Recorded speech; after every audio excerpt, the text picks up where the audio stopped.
같이 자리에 일어나셔서 마음을 모아 하나님을 예배하겠습니다.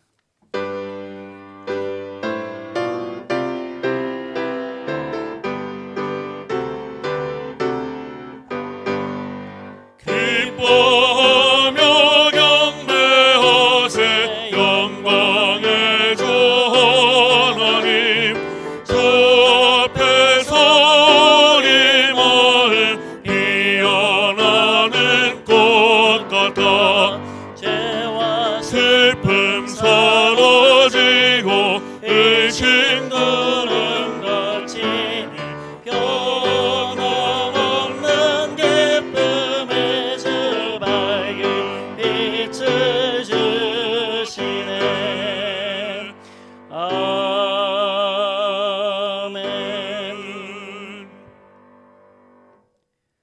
만민들아, 우리 하나님을 송축하며 그의 찬송 소리를 들리게 할지어다.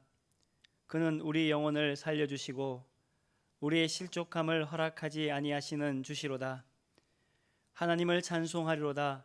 그가 내 기도를 물리치지 아니하시고 그의 인자하심을 내게서 거두지도 아니하셨도다.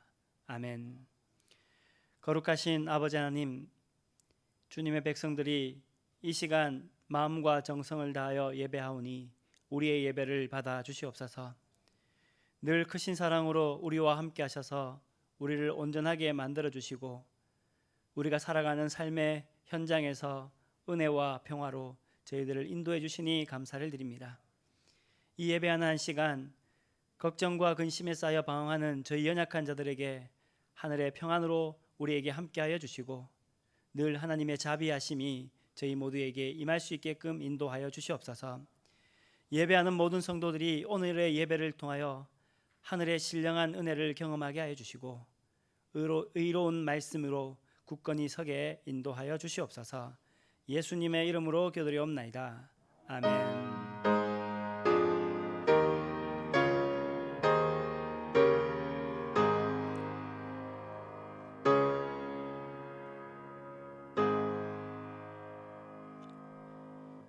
이 시간은 고백 기도의 시간입니다. 한 주간을 돌아보며 하나님 앞에 지은 죄와 허물을 고백하는 고백의 기도를 하나님 앞에 드리겠습니다.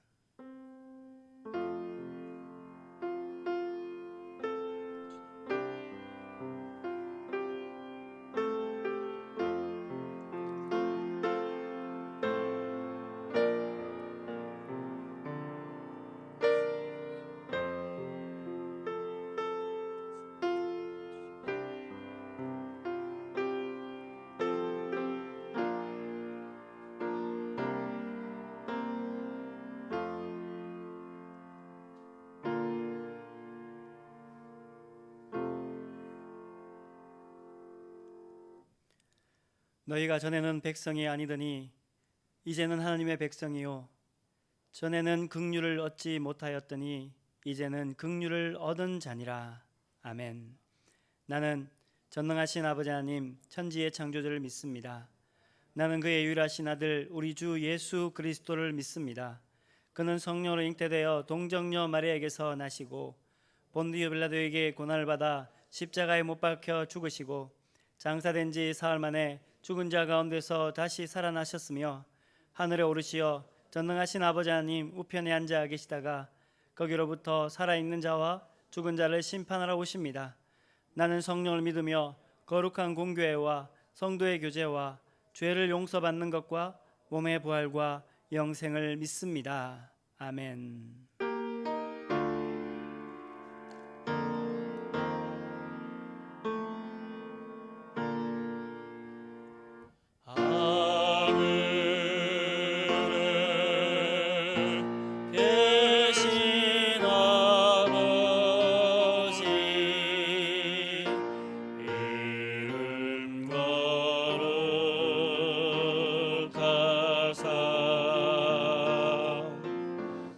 주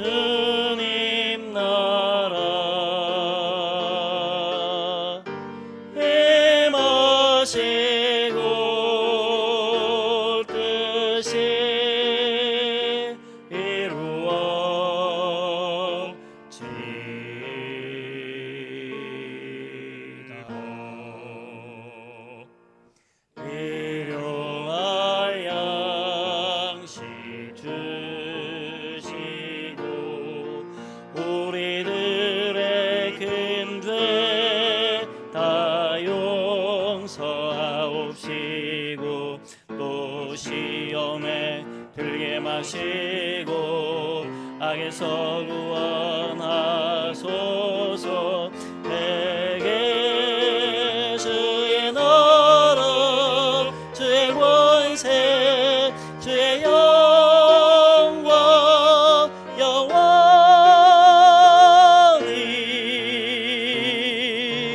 아멘.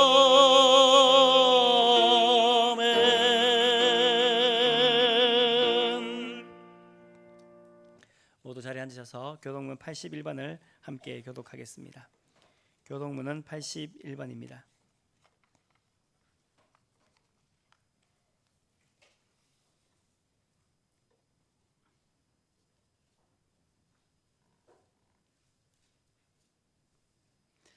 교동문 81번 에베소서 4장을 함께 교독하겠습니다.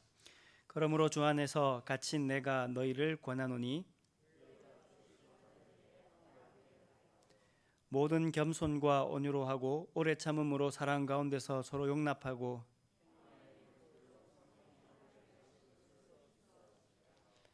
몸이 하나요 성령도 한 분이시니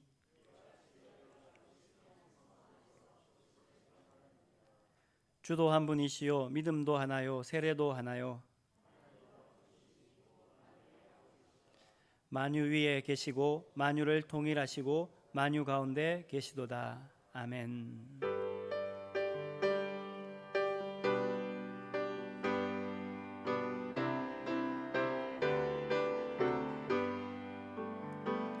주 안에 있는 나에게 땀 근심이 있으려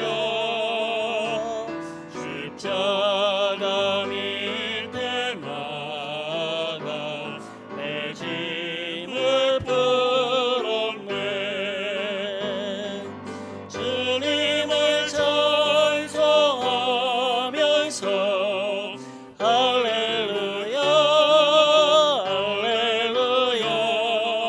내 어깨 멀고 험해도 나 주님만 따라가리. 두려움이 변하여 내 기도 되었고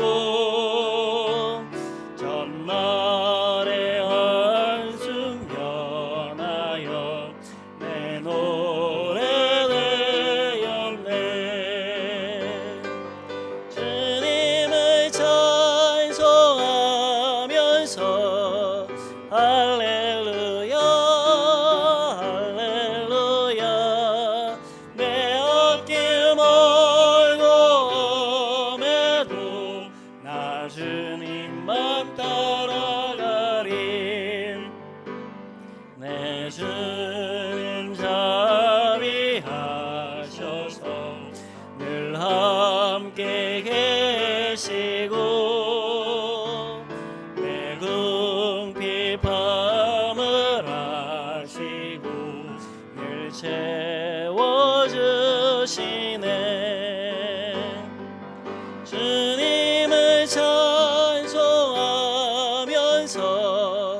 할렐루야 할렐루야. 내 어깨 멀고 험해도 나 주님만 따라가리.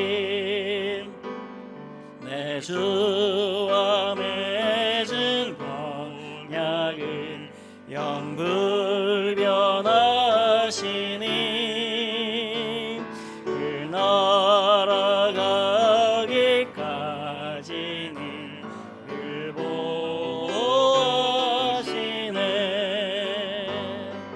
주님을 찬송하면서 할렐루야 할렐루야. 내 어깨 멀고 험해도 나 주님만 따라가리.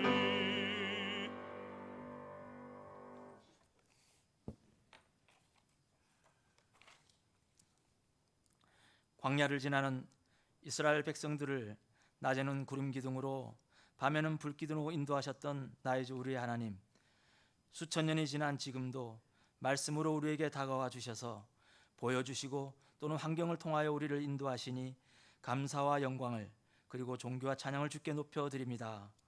죄와 허물로 죽을 수밖에 없었던 저희들을 주의 십자가에 대신 죽으심으로 우리를 구원하여 주셨고 지금까지 주의 은혜로 구원받은 백성으로 살아오게 하셨음을 감사드립니다.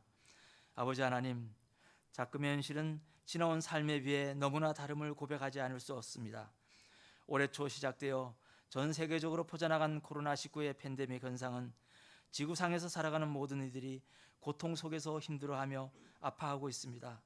모든 나라들이 어려워하는 이때 또한 선교지에서 고생하며 코로나와 싸우면서 주의 복음을 전하는 선교사님들과 국내의 많은 교회들에게도 함께하여 주시기를 간절히 원합니다.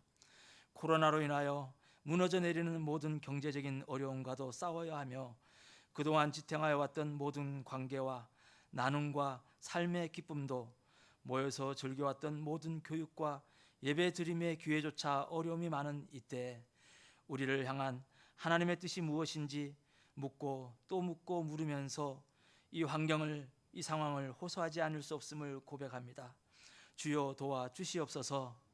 우리를 내버려 두지 마시고 광야를 지나는 이스라엘 백성들을 인도하여 주셨던 그 사랑을 지금 저희들에게도 베풀어 주시옵소서. 저희들은 하나님의 백성이요 하나님의 권속입니다.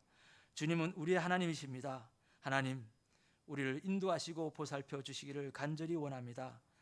하나님을 믿는 우리들에게 예수님께서는 항상 기뻐하라고 하셨는데, 좋을 때만 기뻐하고 범사에 감사하라고 하셨는데, 세계에서 유례없는 번영과 발전이 거저 주었는데도 감사하지 못하는 우리들이었습니다. 늘 기도하라고 하셨으나 삶의 주인은 하나님을 잃어버리니 기도할 필요성도 제대로 발견하지 못하는 우리들의 모습입니다. 주여 도와주시옵소서. 그럼에도 불구하고 이 시간 주님께 간구합니다. 주께 도움을 요청합니다. 우리의 이웃과 형제 자매들을 도와주시옵소서. 이 시간에도 병상에 누워있는 환우들을 보살펴 주시고 돌봐 주시옵소서. 친히 찾아와 주시기를 간절히 원합니다. 특별히 암 수술을 앞두고 있는 권사님을 지켜주시고 도와주시옵소서. 또한 우리가 알지 못하는 어려움과 고통으로 힘들어하는 성도들을 지켜주시옵소서. 인간관계의 어려움으로 마음 아파하는 교우가 있는지, 홀로 있는 외로움으로 다가올 미래의 염려와 불안으로 힘들어하는 이웃이 있는지 저희들의 마음에 찾아와 주시고 위로하여 주시고 평안함을 누리게 하여 주시옵소서. 모든 것을 포기하고 엠마오로 내려가는 불안에 떠는 제자들에게 나타나셔서 예언된 말씀을 풀어주시고 영광에 들어갈 예수님께서 친히 너희들에게 평강이 있느냐라고 물어주셨던 예수님의 그 위로의 말씀을 오늘 예배를 통하여 지금 저희들은 듣기를 원합니다. 우리의 예배를 받아 주시옵소서. 이 시간 말씀을 전해주실 목사님의 설교 시간이 우리의 기쁨과 위로가 되게 하시고 우리를 향한 하나님의 살아계심을 느끼는 귀한 시간이 되게 하여 주시옵소서. 말씀을 풀어주실 때 우리의 마음이 뜨거워지기를 소원합니다. 우리의 눈이 밝아지기를 원합니다. 우리의 생각과 행동이 변화되기를 원합니다. 주여, 담임 목사님께 영적 권위와 말씀의 은혜가 늘 함께 하시기를 원합니다. 성도의 삶에 하나님께서 주시는 기쁨을, 감사를 회복할 수 있게 되기를 주여 간절히 소원하며 늘 주의 사랑 안에서 살아가는 우리 함덕 식구들에게 주의 성령님 늘 함께하여 주시기를 간절히 또한 원하며 사랑의 예수님 이름으로 간절히 기도드리옵사옵나이다. 아멘.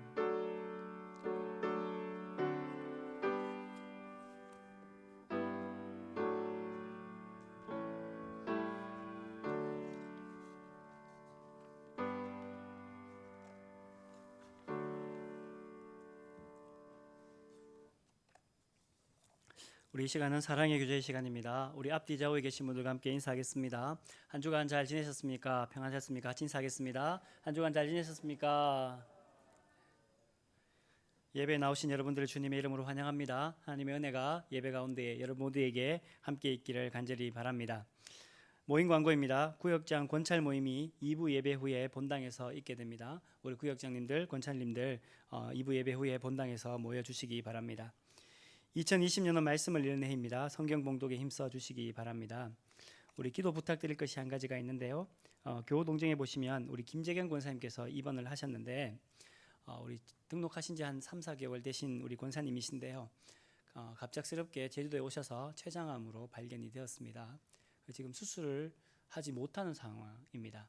그래서 지금 일산에 있는 국립암센터에서 입원 중이시고 치료를 하고 계시는데요. 여러분 같이 기도해 주시면 감사드리겠습니다. 생각나실 때마다 또 기도하실 때마다 함께 기도해 주시기 바랍니다. 우리 사회적 거리두기 2단계로 인하여서 함덕교회 이번 주도 지난주와 같이 예배를 드립니다. 주일 1부, 2부 예배, 수요기도회, 새벽기도회는 현장에서 예배를 드리고 오후 찬양 예배는 가정 예배로 드립니다. 또한 우리 11시 예배는 지금 아마 온라인으로 함께 유튜브를 통하여 영상으로 예배를 드리는 줄 압니다. 함께 잘 예배 드려주시기 바랍니다.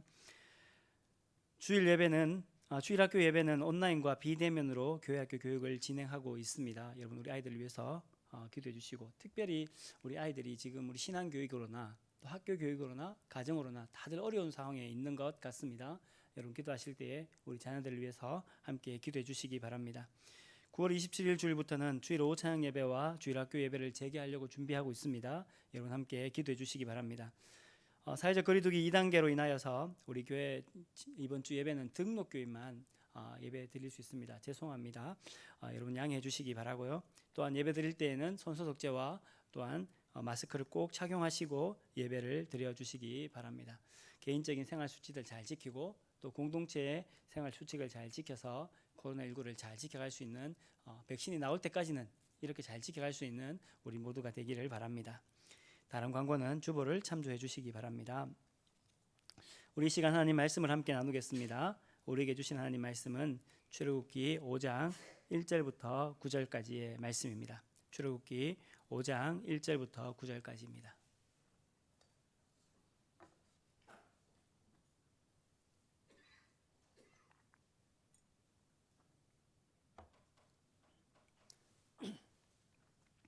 출애굽기 5장 1절부터 9절까지의 하나님 말씀을 제가 받들어 읽도록 하겠습니다. 그 후에 모세와 아론이 바로에게 가서 이르되 이스라엘의 하나님 여호와께서 이렇게 말씀하시기를 내 백성을 보내라. 그러면 그들이 광야에서 내 앞에 절기를 지킬 것이니라 하셨나이다. 바로가 이르되 여호와가 누구이기에 내가 그의 목소리를 듣고 이스라엘을 보내겠느냐. 나는 여호와를 알지 못하니 이스라엘을 보내지 아니하리라. 그들이 이르되 히브리인의 하나님이 우리에게 나타나셨은즉 우리가 광야로 사흘 길쯤 가서 우리 하나님 여호와께 제사를 드리려 하오니 가도록 허락하소서. 여호와께서 전염병이나 칼로 우리를 치실까 두려워하나이다. 애굽 왕이 그들에게 이르되 모세와 아론아 너희가 어찌하여 백성의 노역을 쉬게 하려느냐. 가서 너희의 노역이나 하라. 바로가 또 이르되 이제 이 땅에 백성이 많아졌거늘 너희가 그들로 노역을 쉬게 하는도다 하고 바로가 그날에 백성들의 감독들과 기록원들에게 명령하여 이르되 너희는 백성에게 다시는 벽돌에 쓸 집을 전과 같이 주지 말고 그들이 가서 스스로 집을 줍게 하라. 또 그들이 전에 만든 벽돌 수요대로 그들에게 만들게 하고 감하지 말라. 그들이 게으름으로 소리 질러 이르기를 우리가 가서 우리 하나님께 제사를 드리자 하나니 그 사람들의 노동을 무겁게 함으로 수고롭게 하여 그들로 거짓말을 듣지 않게 하라. 아멘. 이 말씀은 오늘 우리에게 주시는 하나님의 말씀입니다. 이 시간 우리 오준희 쌤 나오셔서 하나님을 찬양하겠습니다.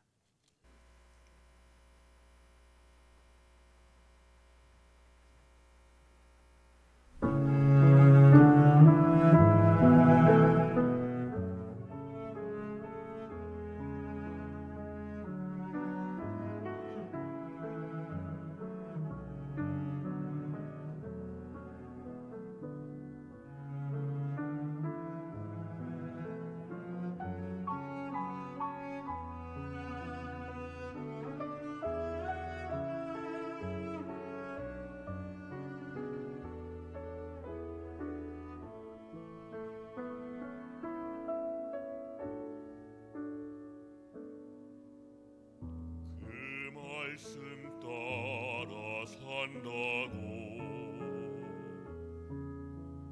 결코 잊은 적 없다고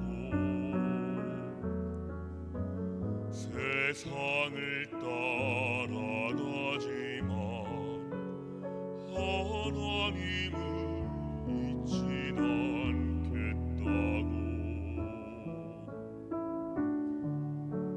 십자가 질 수 있을까 나를 부인할 수 있나 항상 그 자리 내 모습 에다가 서지를 못하는가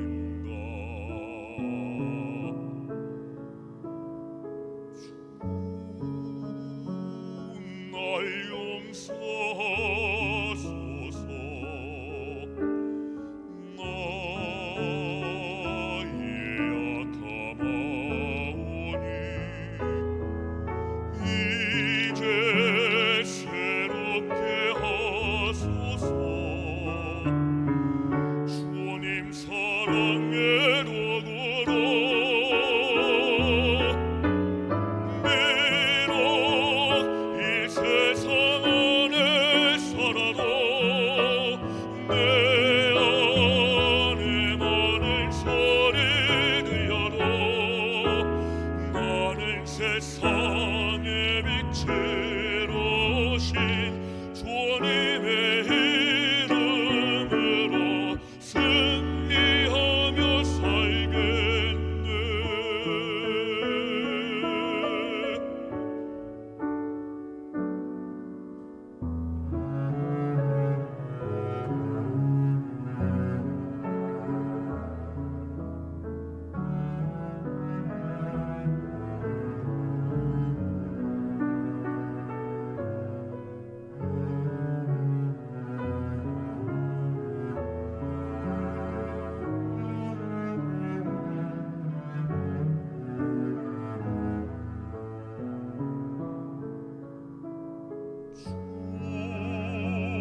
날 용서하소서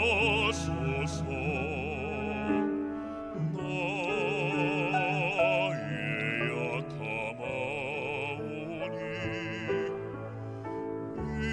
이제 새롭게 하소서 주님 사랑의 도구로 비록 이 세상 안에 살아도 내 안에 많은 소리 들려도 나는 세상의 빛으로 오신 주님의 이름으로 승리하며 살겠네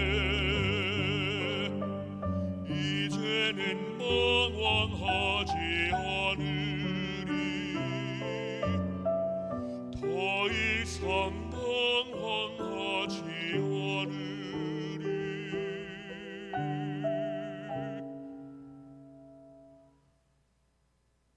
더 이상 방황하지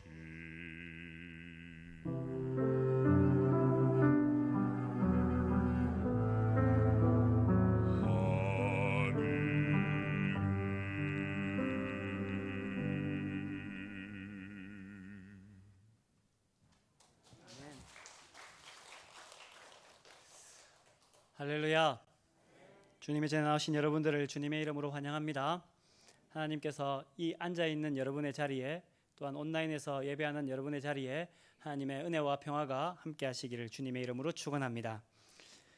우린 지난주 창립 70주년을 지나갔습니다. 창립 70주년 기념 예배를 하나님께 드렸습니다. 저는 창립 70주년을 맞이하여서 에베소서를 함께 강해를 하고 있었는데요. 지지난주까지요. 에베소서의 말씀을 함께 보면 교회에 대한 말씀이, 교회에 대한 서신서가 에베소서에 나오게 됩니다.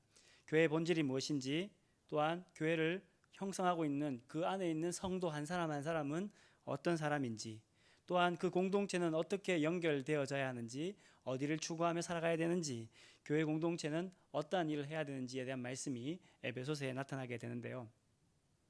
우리가 지지난주까지 살펴본 에베소서 2장까지의 말씀을 보면 우리가 누구인지, 우리가 어떻게 연결되어져야 하는지까지 함께 살펴보았습니다.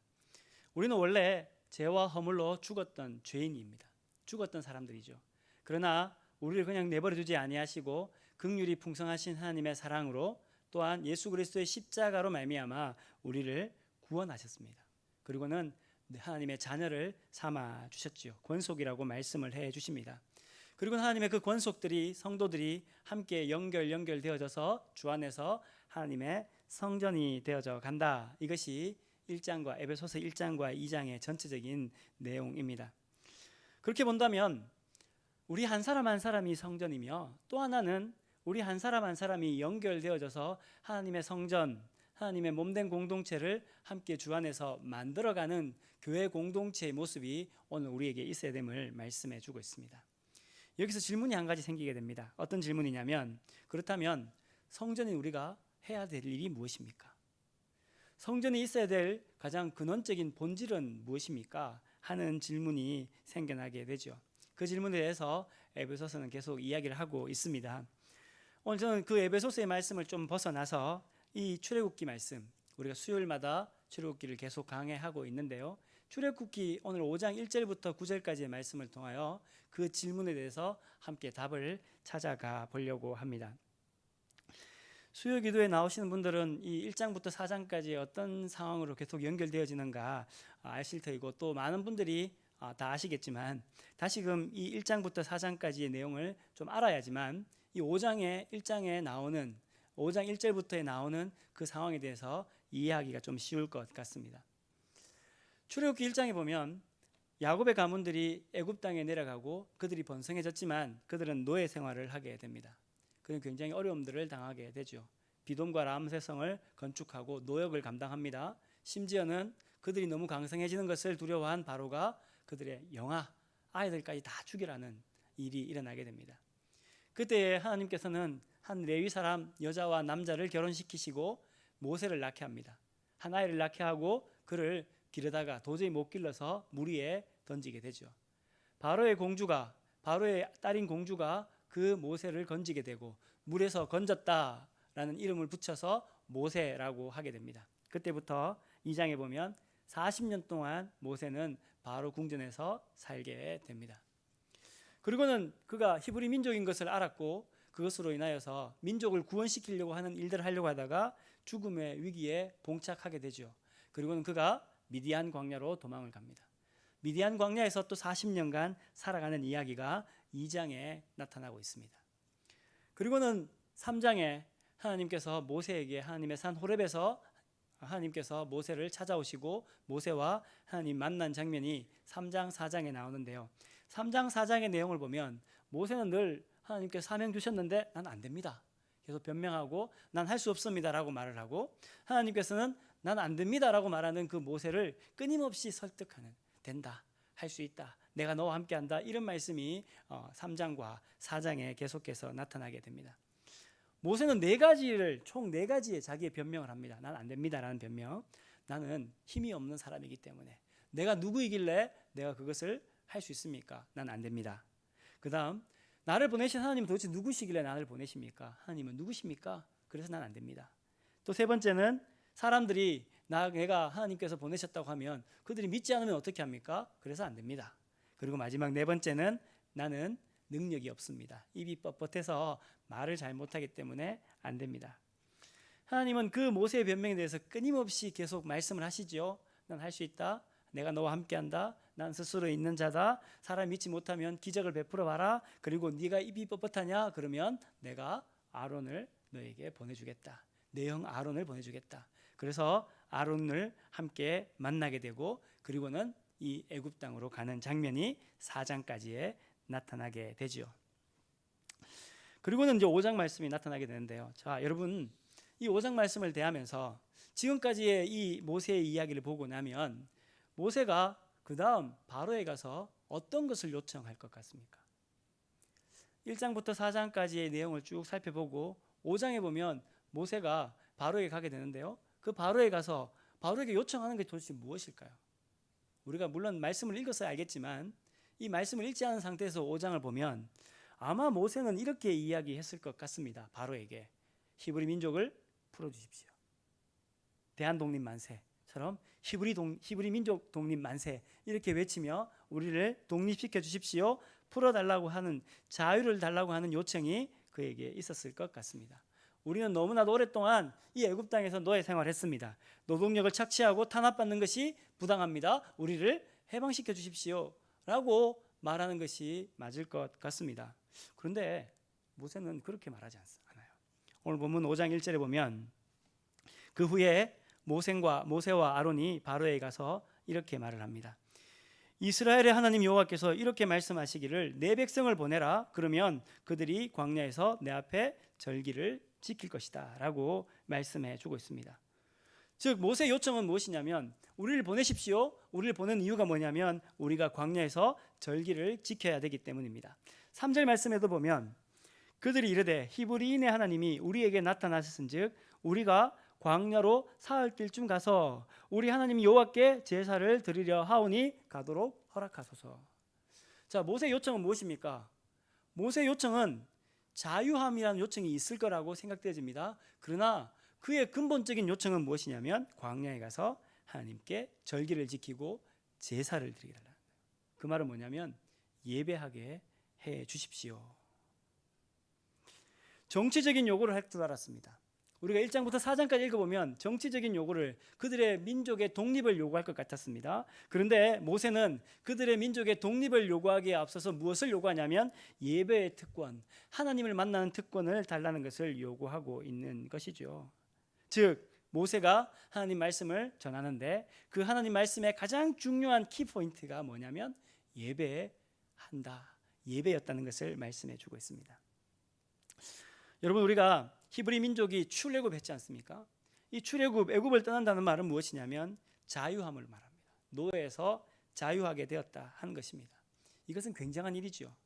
그런데 그 자유함을 받고 난 뒤에 무엇을 하겠다는 겁니까? 자유함은 왜 필요하다는 겁니까? 이것이 훨씬 더 중요한 이유입니다. 그들이 자유함을 받는데 자유함을 받는 가장 큰 이유는 무엇이냐면 광야에서 하나님께 절기를 지키며 제사를 드리며 예배하는 것이 가장 중요하다는 거예요. 바꾸어 말하면 예배를 드리기 위하여 그들은 자유가 필요했고, 모세가 용기를 내어 바로 앞에 선 이유는 예배드리는 공동체를 위하여 그의 사명을 가지고 바로 앞에 섰다는 것을 알게 됩니다. 그렇다면 구원받은 우리, 하나님의 성전인 우리가 가장 중요하게 여겨야 될 것은 무엇입니까? 구원받은 성도들이 모여있는 교회 공동체, 함께 연결되어져서 함께 하나님의 주 안에서 하나님의 성전이 되어져가는 우리 교회 공동체가 해야 될 가장 중요한 목적은 무엇입니까? 그것은 바로 예배입니다. 예배 공동체인 교회 공동체라는 거죠. 많은 사람들은 꿈을 가집니다. 여러분도 꿈이 있었죠? 어릴 때 꿈이 있었지 않습니까? 무슨 꿈을 꾸십니까? 나는 대통령이 되고 싶습니다. 나는 국회의원이 되고 싶습니다. 나는 유엔 총장이 되고 싶습니다. 이런 꿈들을 가집니다. 많은 사람들 우리에게 그런 꿈들을 말합니다. 너 꿈이 뭐냐? 그럼 나는 무엇이 되고 싶습니다 라고 말을 합니다. 그런데요, 문제는 뭐냐면 대통령이 되었습니다.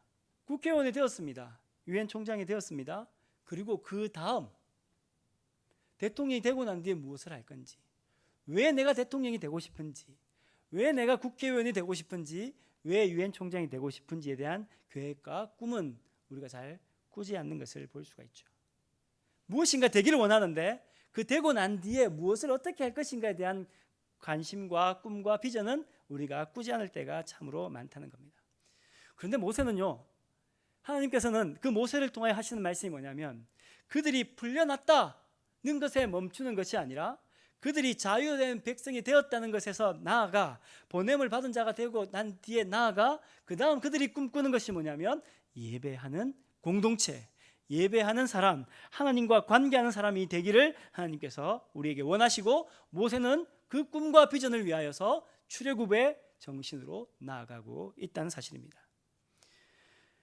하나님께서 히브리 민족을 출애굽시키고자 하는 궁극적인 목적은 그들을 노예 상태에서 자유케 하겠다는 데서 멈추는 것이 아니라 그들을 예배자로 삼겠다는 하나님의 궁극적인 목적이 있었다는 것이죠. 그렇다면 정리해보면 이렇습니다. 하나님께서 히브리 민족을 출애굽시킨 그의 목적이 무엇입니까? 그들이 예배하기 위해서입니다. 우리가 죄인이었던 우리를 하나님의 자녀로 구원하신 이유의 가장 큰 목적이 무엇입니까? 그것은 바로 우리를 하나님을 예배하는 사람으로, 예배하는 공동체로 만드시기 위함입니다. 사랑하는 성도 여러분, 우리 교회가, 우리 성도가 가장 근원적인 목적인 예배를 잃지 않는 성도와 교회가 되기를 주님의 이름으로 축원합니다. 그리고 그 예배 공동체를 향하여 날마다 나아가기를 간절히 원합니다. 모세는 확신했던 것 같습니다. 모세는 그들을 해방시키는 것도 중요하지만 하나님께 예배하는 것이 정말 중요하다고 확신했기 때문에 5장 1절과 3절 말씀에 끊임없이 예배에 대한 말씀을 나아가게 되는 거죠. 그렇다면 이렇게 말할 수도 있습니다.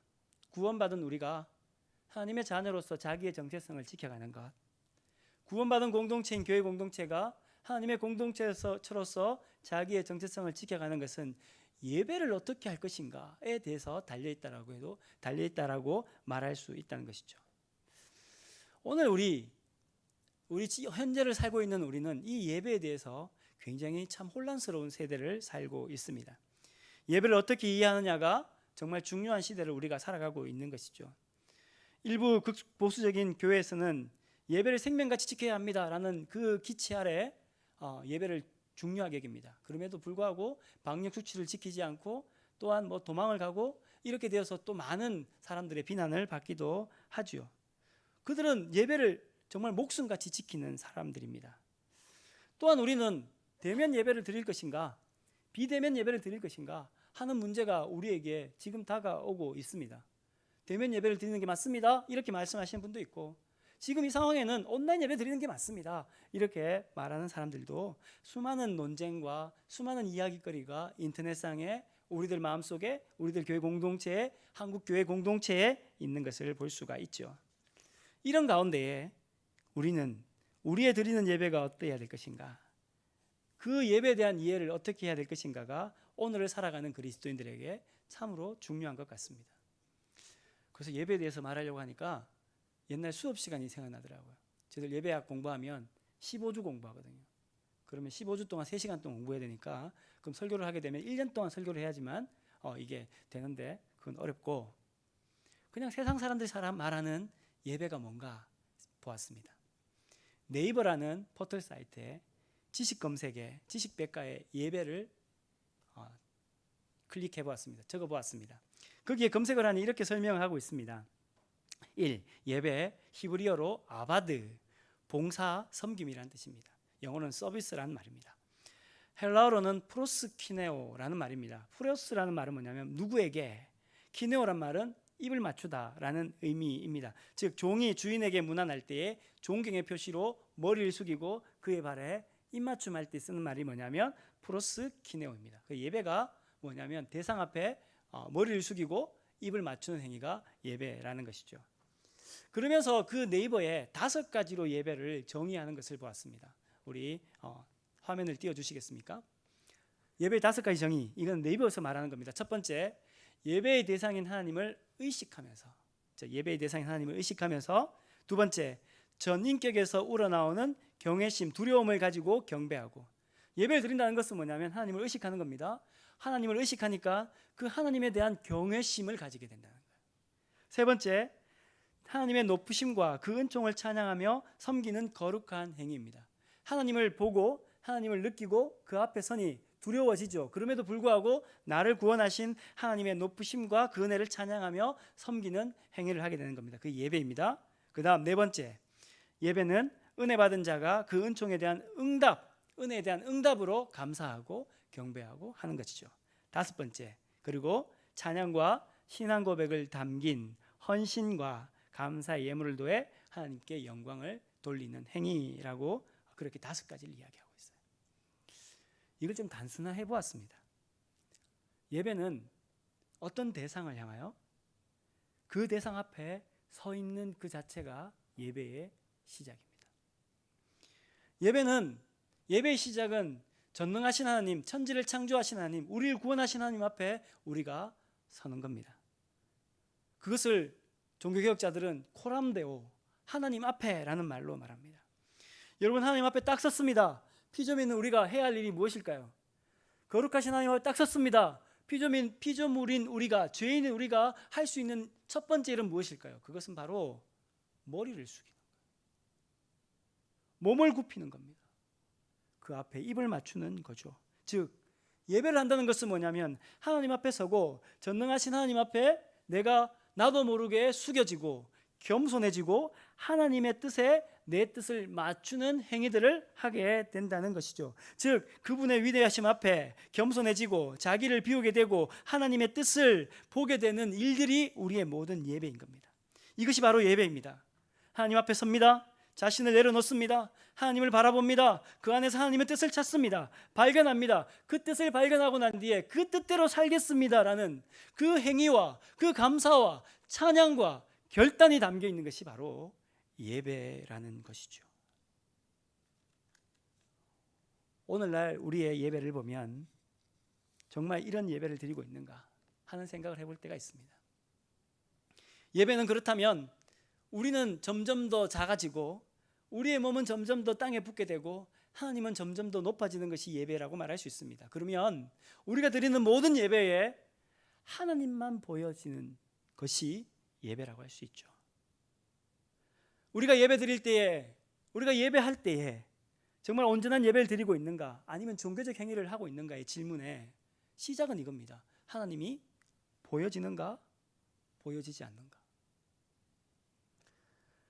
많은 신앙인들은 요즘 우리 예배를 너무 쉽게 생각을 합니다. 그냥 한번 드려주는 것이라고 이야기하는 거죠. 하나님께 무엇인가 해주는 것 같은 거예요. 내가 드려줍니다. 내가 해줍니다 라고 말하는 것이죠. 예배는 하나님 앞에 섭니다. 그리고 하나님 앞에 겸손해집니다. 그의 뜻을 압니다. 그리고는 그 뜻에 맞춰 살아가는 헌신과 봉사가 있죠. 그런데 하나님 앞에서는 그 봉사가 마치 자아실현하는 듯하게 하나님께 봉사하고 헌신하는 일들이 우리에게 있는 거죠. 무엇이냐면 내가 해줍니다. 내가 이렇게 하고 있어요. 내가 이만큼 하고 있잖아요 라는 그런 나 중심의 일들이 있는 것을 볼 수가 있습니다. 제가 요즘 얼마 전에 읽었던 책 중에 이재철 목사님이 쓴 책인 목사와 목사직이라는 책이 있습니다. 그 책의 한 부분에 보면 100주년 기념교회를 가면 이제 그분이 목회하셨던 곳이 100주년 기념교회니까 100주년 기념교회는 한 부서에 5년 이상 봉사하지 않게끔 한다는 겁니다. 그리고 왜 그러느냐 보니까 이렇게 된다는 거죠. 물론 우리가 계속 헌신하는 건 얼마나 좋은 일입니까? 한 곳에서 자신의 몸을 담고 열심히 봉사하는 것 참으로 좋은 일입니다. 그런데 신기하게 100주년 기념교회에서 해보니까 5년이 지나고 10년이 지나면서 어느 순간인가 그 부서의 봉사에서 하나님이 드러나지 않고 봉사를 오래 한 사람의 모습이 드러나게 되더라는 거예요. 그래서 100주년 기념교회는 그것을 막기 위해서 5년이 지나면 그 봉사하는 부서를 바꾼다는 것이죠. 100주년 기념교회에 있는 일입니다. 하지만 우리가 이 사실에서 벗어날 수는 없는 우리의 모습을 보지 않습니까? 우리가 하나님께 헌신합니다. 봉사합니다. 그것은 하나님께 받은 은혜에 감사하고 하나님을 위해서 무엇인가 하고 나 자신을 낮추고 하나님의 뜻을 알고 그 일들에 봉사와 헌신을 하는데 나도 모르게 말입니다. 하나님이 드러나지 않고 내가 드러나는 거예요. 내 모습이 드러나는 거예요. 안 드러나면 불편하잖아요. 그리고는 이렇게 얘기합니다. 내가 봉사했는데, 내가 헌신했는데 이건 헌신 아닙니다. 헌금도 마찬가지입니다. 내가 얼마의 헌금을 합니다. 헌금을 하면서 교회가 이렇게 쓰여져야 된다고 생각합니다. 내가 많이 헌금하는데 교회는 내 뜻대로 쓰여지지 않는다. 여러분, 헌금과 기부는 달라요. 헌금은 하나님께 헌신해서 드리는 거고요. 기부는 내가 생각하기에 옳은 곳에 쓰는 것이 기부예요. 근데 마치 헌금을 기부처럼 해요. 내가 이만큼 했으니까요. 내가 헌금해야 교회가 운영되니까요. 내가 이만큼 교회에 헌금하니까 교회가 이렇게 되어지는 거죠. 여러분, 어떻게 예배 앞에서 이렇게 당당해질 수 있습니까? 왜냐하면 예배의 대상인 하나님은 없어지고 인간이 나타나기 때문이에요. 하나님은 없어지고 인간이 나타나는 일들은 얼마나 많은지 모릅니다. 루터가 종교개혁을 한 이후에 사부 성조로 만든 찬양 그 모든 것을 금지시켰습니다. 교회에서는 모두가 다 한 음정과 한 소절, 한 곡조로 찬양해야 됩니다 라고 말했습니다. 그 좀 심하죠. 왜 그러냐? 사람들이 물었습니다. 왜 우리 교회는 윤일송으로 이야기를 찬송을 불러야 합니까? 라고 말했을 때에 루터가 이렇게 말합니다. 사부 성조로 아름다운 목소리로 하나님을 찬양하는 것 정말 중요한 일입니다. 우리의 목소리를 다해 하나님을 찬양하는 중요한 일입니다. 그런데 우리가 종교개혁하면서 다른 교회들을 보니, 중세 교회를 보니 어떠냐면 그 교회의 그 찬양의 아름다움이 하나님보다 더 중요하게 되더라는 거예요. 사부 성조의 알토와 테너와 베이스가 아름답게 합돼야지만 찬양이고, 윤일송 하는 건 찬양으로 취급을 하지 않는다는 거예요. 그래서 우리는 인간에 있는 모든 노력을 포기합니다. 하나님만 드러나게 합니다. 우린 윤일송으로 찬양합니다. 여러분, 예배는 하나님 앞에 서 있는 거예요. 하나님이 드러나는 겁니다. 하나님 앞에서 온전한 인간의 모습을 찾는 것이며, 그 온전한 인간의 모습을 찾으니 예배하면 변화되는 겁니다. 온전히 예배하면 감사와 감격이 있게 됩니다. 온전히 예배하면 하나님의 백성으로서의 온전함이 우리에게 나타날 줄 믿습니다. 그 예배가 우리에게 있어야 되죠. 오늘 본문을 보면 그 예배할 때 중요한 한 단어가 또 있습니다. 무엇이냐면 광야에서라는 말입니다. 5장 1절에 보면 그러면 그들이 광야에서 내 앞에 절기를 지킬 것이다. 5장 3절 말씀에 보면 우리가 광야로 사흘길쯤 가서 우리 하나님 여호와께 제사를 드리려 한다라고 말씀해 주고 있습니다. 예배 드리면 되잖아요. 애굽 땅에서 예배 드리면 안 됩니까? 바로하고 잘 살면서 지금까지 우리가 잘 처해 있는 이 땅 속에서 그냥 열심히 살면서 예배해도 되잖아요. 그런데 왜 광야냐는 거예요. 왜 광야로 가야 되냐 하는 겁니다. 당시 애굽은 최고의 문명을 자랑했습니다. 어찌 보면 인간의 가장 최고의 지성과 물질의 힘과 최고의 세속의 한복판에 있었으며, 어찌 말하면 이렇게 말할 수도 있죠. 불야성과 같은 그런 나라가 애굽이었습니다. 인간이 있는 그 땅, 인간의 힘으로 다스리는 그 땅은 하나님을 예배하기에 적합하지 않았습니다. 차라리 아무것도 없는 그 땅, 광야, 아무것도 보이지 않고 어디로 가야 될지도 모르고 별만 있는 곳, 해만 있는 곳, 오직 하나님과 자신만의 인격적인 만남을 할 수 있는 그 장소, 그 특별한 구별된 장소가 광야였던 것입니다. 이 광야가 하나님을 경험하고 하나님 앞에 서기에 적합한 장소였다는 거죠. 즉 구별된 그 장소가 있었다는 거예요. 하나님과 만나기에 구별된 장소가 있었다는 겁니다. 여러분, 오늘날 우리가 구별된 장소를 이야기하면 하나님의 교회에 와서 예배 드려야 된다고 얘기하지 않습니까? 어떤 사람은 영과 진리로 예배 드려야 되니까 온라인에서 예배 드려야 된다고 말하지 않습니까? 여러분, 맞습니다. 두 가지 다 맞는 말이에요. 그러나 둘 다 틀릴 수도 있어요. 예배의 본당이 하나님 만나기에 적합하지 않을 수도 있습니다. 중세교회가 그렇지 않습니까?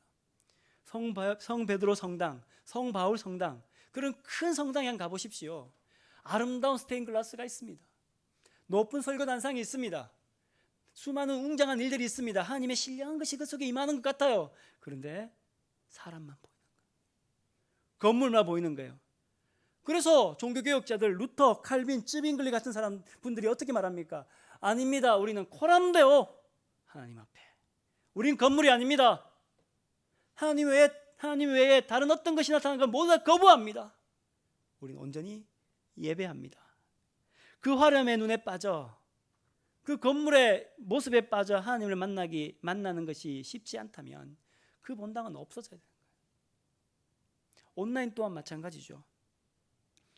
영과 진리로 예배 드리는 거 맞습니다. 온라인으로 영과 진리 예배 드릴 수 있습니다. 그런데 여러분, 그것이 구별되지 않으면 안 돼요. 전화기 소리가 울리고 가스의 소리가 들리고 조금의 전화에 어떤 소리가 들리면 나도 모르게 움직이는, 실질적으로 어떤 분이 그렇게 고백하시더라고요. 처음 온라인 예배를 드릴 때에는 다 차려입고 준비하고, 얘들아 준비해라, 이제 곧 예배가 시작되어진단다, 10분에 앉아있고 찬송을 같이 하고, 그리고 난 뒤에 예배를 드렸다고 합니다. 한 달이 지났습니다. 2달이 지났습니다. 어느 날 자기를 보니까 아무렇게나 그냥 앉아있는 거예요. 집에 있는 옷 입고 물 좀 갖고 와라, 목마르다, 라고 이야기하는 거예요.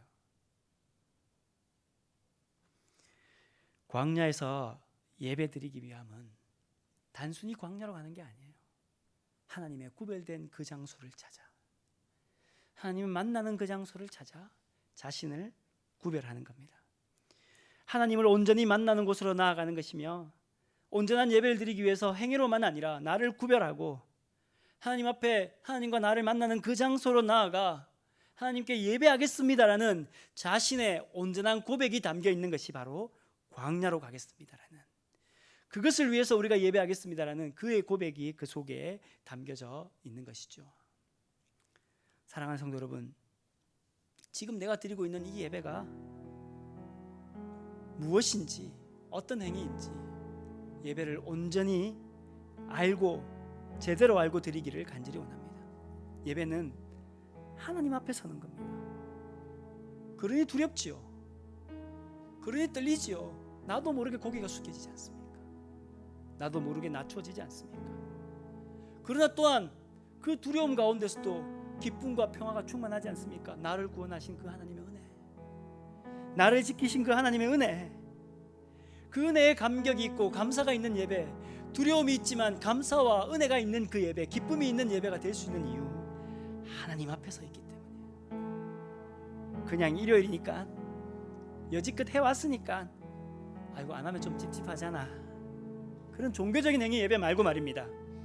적어도 주일만큼은 진정으로 하나님 앞에 서고, 적어도 주님 앞에는 그 하나님 앞에 섬으로 자기의 존재를 올바로 이해하고, 나를 사랑하신 그 하나님의 은혜, 나에게 힘주시는 그 하나님의 능력, 변화된 나를 통하여 세상을 변화시키고자 하는 하나님의 그 기대를 몸소 마음에 참고 체험하고 그런 예배로 나아가는 우리 모두가 되기를 주님의 이름으로 축원합니다.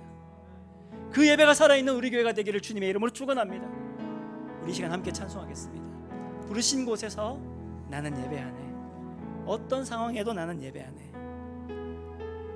우리가 예배하는 그 모든, 우리의 존재 자체가 하나님 앞에 예배하는 것임을 날마다 기억하며 살아가는 우리가 되게 해달라고 함께 찬송으로 고백하며 나아가도록 하겠습니다.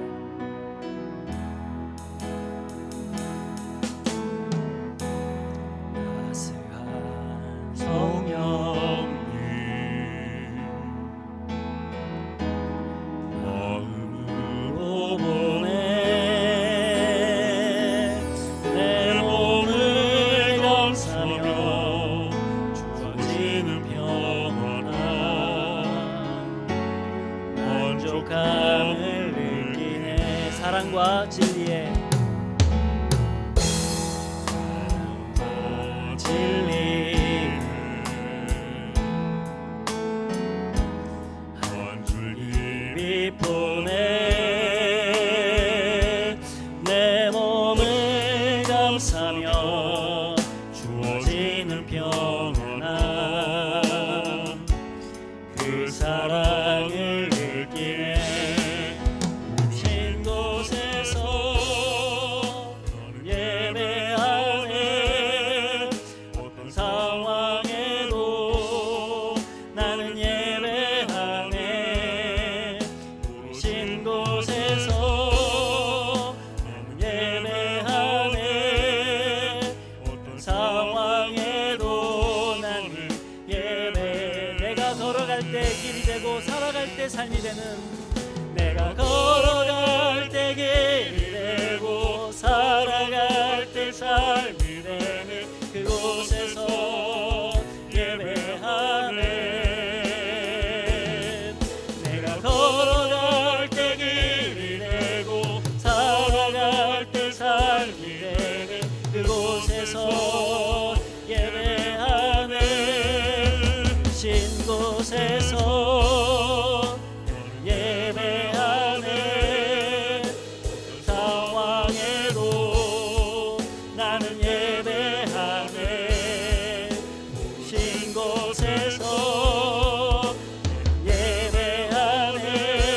어떤 상황에도 나는 예배합니다. 찬양합니다. 예배합니다. 찬양합니다. 주님만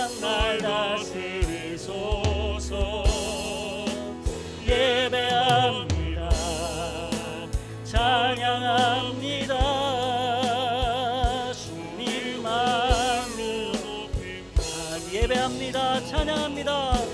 예배합니다. 찬양합니다. 주님만 날 다스리소서. 예배합니다. 찬양합니다. 주님 홀로 높이 예배합니다. 찬양합니다. 예배합니다. 찬양합니다.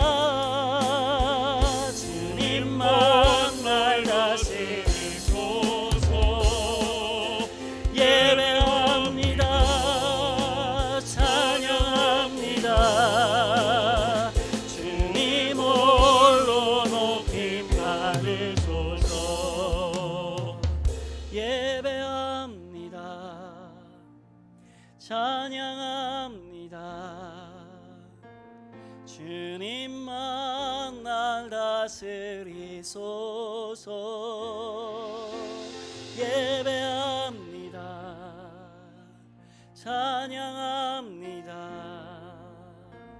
주님 홀로 높임 받으소서. 하나님 아버지 감사합니다.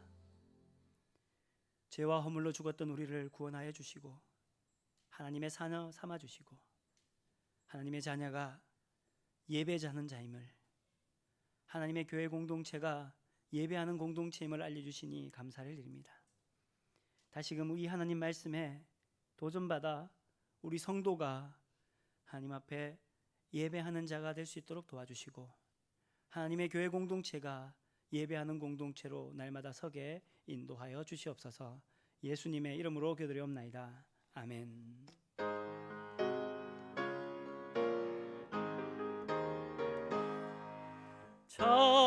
찬양하라 복되신 그 세주 예수. 백성들아 사랑을 전하세. 경배하라 하늘의 천군과 천사. 주님 앞에 영광을 돌리세. 목자같이 우리를 지키시고 종일 품에 늘 안아주시니. 찬양하라 높으신 권세를 찬양. 찬양 찬양 영원히 드리세. 찬양하라 복되신 구세주 예수.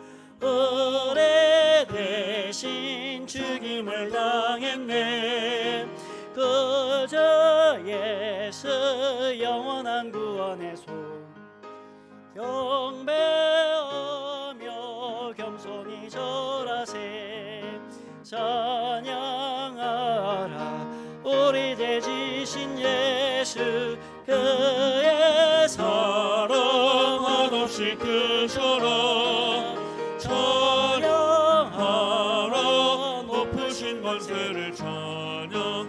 찬양 찬양 영원히 드리세. 찬양하라 복되신 구세주의. 천사들아 즐겁게 찬양해. 그저 예수 영원히 다스리시니. 멸류관을 주 앞에 드리세. 그저 예수 세상을 에게 세고 영광 중에 또다시 오시네. 찬양하라 높으신 권세를 찬양. 찬양 찬양 영원히 드리세.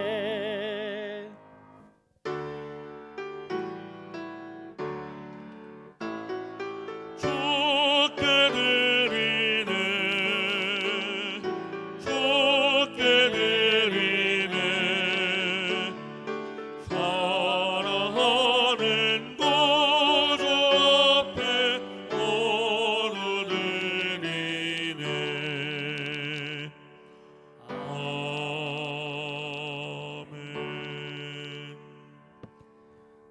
사랑과 내가 충만하신 하나님 아버지, 오늘 저희들이 구원받은 자로서 예배자임을 깨닫고 하나님 앞에 영과 진리로 예배합니다.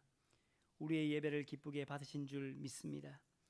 예배하는 우리 모든 성도들이 순서에 맞추어 우리의 몸이 주님의 것임을 고백하며 우리의 모든 것이 주님의 것임을 고백하며 하나님 앞에 예물을 드립니다. 11조 예물로 드립니다. 하나님의 것을 하나님의 것으로 고백하며 주님께 돌려보내오니 말라기의 말씀과 같이 내가 하늘 문을 열고 너희에게 쌓을 곳이 없도록 붙지 아니하나 나를 시험하여 보라는 말씀을 임하게 하셔서 11조 예물로 드리는 모든 손길들 위에 하늘의 복으로 쌓을 곳이 없도록 넘치도록 붙는 하늘의 복으로 충만케 됨의 역사가 일어나게 인도하여 주시옵소서. 세상을 살아가는 동안 힘들고 어려운 순간이 있지만 주님의 것을 주님의 것으로 고백하며 돌려보내는 모든 성도들의 그 정성과 그 헌신을 주님 기쁘게 받으셔서 그들의 삶을 주관하여 주시고 그들의 삶의 길을 주관하여 주시고 어느 자리에서나 하나님의 자녀로서 무너지거나 넘어지지 않는 하늘의 복의 충만함이 그들 모두에게 있을 수 있게끔 인도하여 주시옵소서. 감사의 예물로 드리는 손길이 있습니다. 하나님 아버지, 한 주간을 살아가면서 하나님의 은혜에 감사하여 주님 앞에 드립니다. 그 감사하는 손길들에게 한 주간 또한 살아갈 때에 더욱 많은 감사의 일들이 그들의 삶 속에 나타날 수 있게끔 인도하여 주시고 늘 하늘로부터 내려오는 하나님의 돌보심과 자비하심과 은혜로 인하여서 감격하며 감사하며 살아갈 수 있는 주의 백성들 되게 인도하여 주시옵소서. 선교의 예물로 드리는 손길들이 있습니다. 하나님 아버지, 선교지와 선교사님과 선교사역이 참 힘들고 어렵다는 소식이 우리에게 들려오고 있습니다. 코로나19로 인하여서 복음을 전하는 일들이 아버지는 참 많이 힘들고 어렵다는 일들이 우리에게 있습니다. 하지만 하나님을 믿는 백성들의 삶의 길은 우겨쌈을 당하여도 그것을 이겨내며 역사가 있는 줄 믿사오니 하나님 아버지, 우리 선교원금이 쓰이는 곳곳마다 하나님의 이름이 드러날 수 있게끔 인도하여 주시고 하나님이 그들의 그 사역들을 통하여서 물고기 2마리와 떡 5개를 통하여 5,000명을 먹이신 하나님의 능력이 그 각각의 선교지 위에 임할 수 있게끔 인도하여 주시옵소서. 건축의 예물로 드린 손길이 있습니다. 주일 예물로 드립니다. 우리의 몸으로 드립니다. 모든 드리는 손길들 위에 하나님의 복과 하나님의 은혜가 그들 삶 속에 있을 수 있게끔 도와주시고 헌신하는 모든 심령들 가운데에 하나님 앞에 서며 두렵지만 늘 하나님의 은혜와 기쁨이 충만한 역사가 모든 성도들에게 임할 수 있도록 인도하여 주시옵소서. 한 주간 살아가는 동안 하나님의 돌보심으로 인하여 모든 성도들이 승리하며 하나님의 백성으로 담담히 살아갈 수 있는 모든 백성들 되게 인도하여 주시옵소서. 예수님의 이름으로 기도드리옵나이다. 아멘.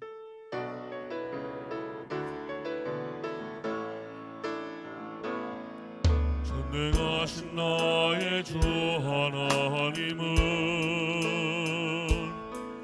능치 못하실 일 전혀 없네. 우리의 모든 간구도 우리의 모든 생각도 우리의 모든 꿈과 모든 소망도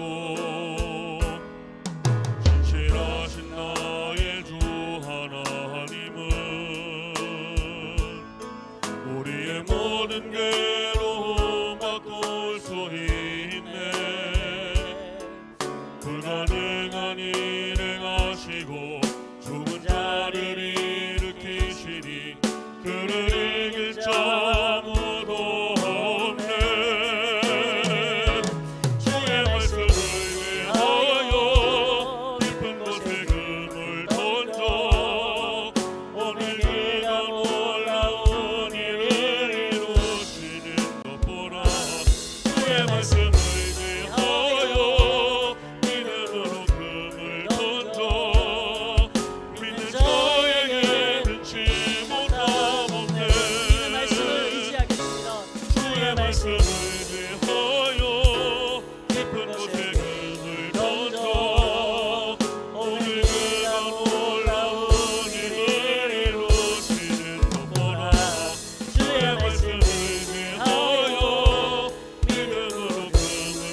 예수 그리스도의 은혜와 아버지 하나님의 그 크신 사랑과 성령 하나님의 인도하시고 교통하심이 구원받은 우리가, 구원받은 하나님의 공동체가 예배자이며 예배 공동체임을 고백하며 돌아가는 모든 성도들 머리 위에, 우리 교회 위에 지금부터 영원토록 함께 있기를 간절히 축원하옵나이다. 아멘.